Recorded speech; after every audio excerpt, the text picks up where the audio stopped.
السلام علیکم، میں ہوں اسلام غفور گوندل اور آپ کے ساتھ موجود ہوں گفتگو میں، ایک نئے موضوع کے ساتھ، ایک نئی گفتگو کے ساتھ۔ تو آج کا ہمارا موضوع ہے ماہ ربیع الاول، جس کے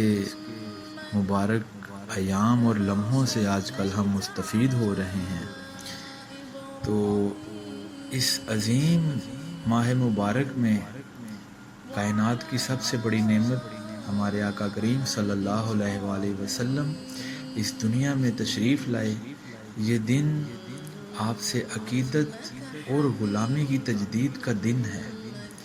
اگرچہ آپ صلی اللہ علیہ وآلہ وسلم کی تاریخ پیدائش کے بارے میں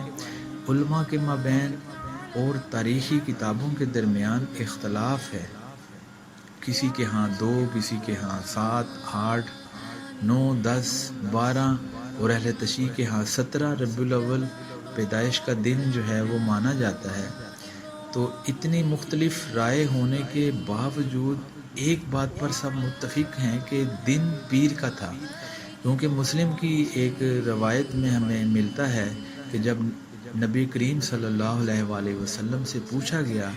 کہ پیر کا روزہ رکھنے کی وجہ کیا ہے، کہ آپ پیر کے دن روزہ رکھتے ہیں، تو آپ صلی اللہ علیہ وآلہ وسلم نے فرمایا کہ اس دن میں پیدا ہوا۔ تو اس پہ سب کا اتفاق ہے کہ وہ دن پیر کا دن تھا، اور یہیں سے ہمیں ایک وہ پوائنٹ ملتا ہے کہ میلاد النبی صلی اللہ علیہ وآلہ وسلم جو ہے وہ منانا، اس کی خوشی منانا جو ہے کوئی ایسی بات نہیں ہے، کیونکہ خود آقا کریم صلی اللہ علیہ وآلہ وسلم نے اپنی پیدائش کی جو خوشی ہے وہ روزہ رکھ کر منائی۔ تو یہ طریقہ جو ہے ہمیں آپ کی زندگی سے ملتا ہے، جو معتبر ترین طریقہ ہے، کیونکہ قرآن کہتا ہے کہ نبی جو دیں وہ لے لو۔ تو نبی صلی اللہ علیہ وآلہ وسلم ہمیں میلاد منانے کے لیے جو طریقہ دے رہے ہیں وہ ہے کہ خوشی کے موقع پر اللہ تعالیٰ کو راضی کرنے کی کوشش کرنا، اور آپ نے یہ خوشی کا دن، اپنی میلاد کا دن جو ہے وہ روزہ رکھ کر اللہ تعالیٰ کی رضا کے لیے اس دن کو، اس میلاد کو منایا، اس کی خوشی منائی۔ اور یہ دن جو ہے ہمیں آپ صلی اللہ علیہ وآلہ وسلم کی سیرت طیبہ سے روشنی لینے اور اسے اپنی زندگیوں میں اپنانے کی دعوت دیتا ہے۔ تو آگے بڑھنے سے پہلے گزارش ہے کہ اگر آپ نے ہمارا چینل سبسکرائب نہیں کیا تو کر لیں، اور بیل آئیکن ضرور دبائیں تاکہ ہر آنے والی نئی گفتگو آپ کو بر وقت میسر ہو سکے۔ تو ہم بات کر رہے تھے ماہ ربیع الاول کی، میلاد النبی کے دن کی۔ تو یہ کائنات کی سب سے بڑی خوشخبری تھی جب آقا کریم اس دنیا میں تشریف لائے، اندھیروں میں ڈوبی ہوئی انسانیت کو نور ملا، بگڑی ہوئی دنیا کو ایک رہنما ملا، اور بکھرے ہوئے دلوں کو سکون ملا۔ تو میلاد منانے کا جو اصل مقصد ہے وہ صرف چراغاں یا جلوس نہیں ہے، اس کا اصل مقصد یہ ہے کہ ہم اللہ کریم کا شکر ادا کریں کہ اس نے ہمیں اپنے پیارے نبی کی امت میں پیدا کیا۔ اس کا اصل مقصد یہ ہے کہ ہم آپ صلی اللہ علیہ وآلہ وسلم کی سیرت کو یاد کریں، آپ سے محبت کو، آپ سے عقیدت کو، جو آپ کو ہم سے محبت تھی، اپنی امتیوں سے، اس محبت کو اپنے دلوں میں تازہ کریں اور اپنی زندگی کو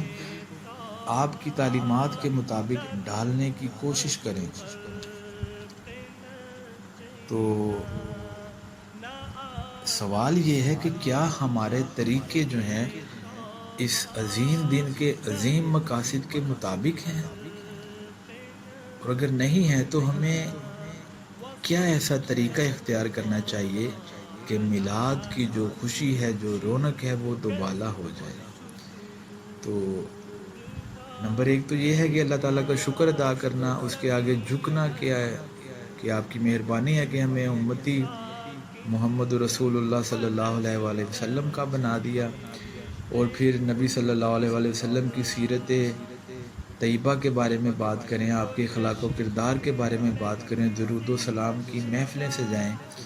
آپ صلی اللہ علیہ وآلہ وسلم کی زندگی کا ہر پہلو ہی روشنی سے منور ہے، لیکن کم از کم رحمت، عدل، صبر، ایمانداری اور انسانیت سے محبت کی جو آپ کی تعلیمات ہیں اس کو بھی اپنائیں، اس پہ بات کریں۔ جیسا کہ آپ سب جانتے ہیں کہ آقا کریم نے سچائی کا دامن ہمیشہ تھامے رکھا، حتیٰ کہ دشمن بھی آپ کو صادق اور امین کہنے پر مجبور تھے۔ تو ہمیں دیکھنا چاہیے کہ کیا ہماری زندگیوں میں یہ اقدار شامل ہیں۔ اور نمبر 2 ہے کہ درود و سلام کی محافل سجائی جائیں، کیونکہ اللہ کریم قرآن مجید میں فرماتے ہیں کہ میں اور میرے فرشتے آپ صلی اللہ علیہ وآلہ وسلم پر درود و سلام بھیجتے ہیں، تو اے ایمان والو تم بھی درود و سلام بھیجو۔ تو میں چاہوں گا کہ ہم ایک بار درود شریف پڑھ لیں۔ اللہم صلی علی محمد وعلی آل محمد وبارک وسلم۔ اور نمبر 3 ہے غریبوں اور مساکین کی مدد کرنا، کہ آپ صلی اللہ علیہ وآلہ وسلم کی پوری زندگی جس پہ اگر آپ پڑھیں، اس پہ غور کریں تو آپ کو پتہ چلے گا کہ غریبوں، یتیموں اور مساکینوں کی یعنی کہ ان کا خیال رکھنے میں آپ نے گزاری۔ تو کوشش کریں کہ اس دن خوب صدقہ و خیرات کیا جائے اور بھوکوں کو کھانا کھلایا جائے۔ قرآن کریم بھی ہمیں بھوکوں کو کھانا کھلانے کی ترغیب دیتا ہے، بلکہ سورہ مدثر کی ایک آیت جو عام طور پر مساجد میں پڑھنے کو ملتی ہے، لکھی ہوتی ہے دیواروں پر کہ جنت والے جہنم والوں سے پوچھیں گے کہ تمہیں کس چیز نے دوزخ میں ڈال دیا، تو وہ کہیں گے کہ ہم نماز نہیں پڑھتے تھے اور بھوکوں کو کھانا نہیں کھلاتے تھے۔ تو بھوکوں کو کھانا کھلانے کی کوشش کریں، ترغیب دلائیں، یتیموں کا ہاتھ تھامنے کی کوشش کریں، ان کے دل کا بوجھ بانٹنے کی کوشش کریں۔ یہ جو اعمال ہیں آپ صلی اللہ علیہ وآلہ وسلم کے ساتھ عقیدت میں ہمیں آگے بڑھنے میں مدد دیں گے۔ اور میلاد النبی کے موقع پر آپ کی تعلیمات کو دوسروں تک پہنچایا جائے، لیکچرز کے ذریعے، محافل کے ذریعے یا سوشل میڈیا کے ذریعے لوگوں کو بتائیں کہ آپ صلی اللہ علیہ وآلہ وسلم نے کس طرح انسانیت کو عزت دی، امن کا پیغام دیا اور معاشروں کو متحد کیا۔